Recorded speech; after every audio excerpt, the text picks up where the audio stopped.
Listen, if you've been involved in Liverpool recently, it is a big moment because they've been that bad.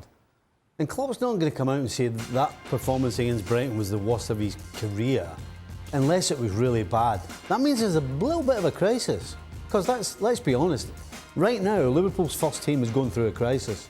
So this performance, never mind it was against Wolves, it doesn't really matter who it was against particularly. It was about the way they went about it. And as I was saying earlier, had Liverpool played a 4th division side and won 10-0 today, that really wouldn't have made much difference going into Saturday. What today did was give everybody confidence because there was back to basics that they were talking about. There was a desire and a fight and a commitment. But hardly any of those players are going to play against Chelsea. But then, again, that's not really the point. The point is that all the so-called first-teamers who were sitting watching this game, that's how you do it.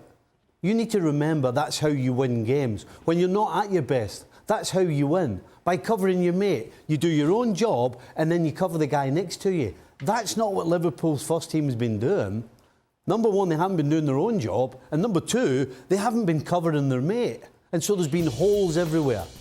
You never saw any holes tonight. Yes, it's against a team that's not particularly creative.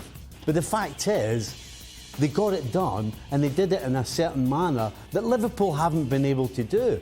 I don't know, Shaq. This is all feeling very Liverpool TV-y.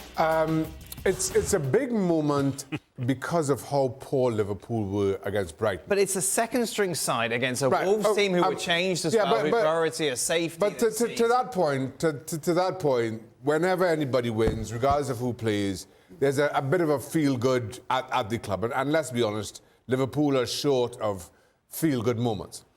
That being said, I think this feels bigger because of how poor they were against Brighton.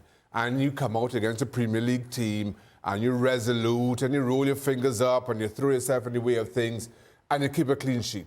So that has a bit of an effect on everybody, not just those who played, those who may feature against Chelsea. The only caveat to that is that I feel as though we've almost been looking for feel-good moments for Liverpool all season long. We've always been looking for that result or that performance that we could say, this shows that they've turned the corner. And there's just been far too many false dawns. Maybe because of how bad it was against Brighton, this proves to be that one, but I'm not getting carried away just yet. Unfortunately, we couldn't do it, but let me tell you something. Because you don't really believe this feel-good factor stuff. You're kind of poo-pooing it. I just feel like we're stretching a little bit. We're trying to find positives. I wish we could have sent Nedum to training yesterday morning when they all got off the bus to go to training or come out the changing rooms. And I wish we could send Nedum on Friday morning to training and see them all coming out the changing rooms. You talk about a completely different atmosphere.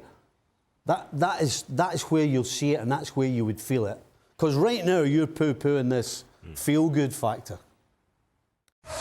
Thanks so much for watching ESPN on YouTube. And for more sports highlights and analysis, be sure to download the ESPN app. And for premium content and live streaming, subscribe to ESPN Plus.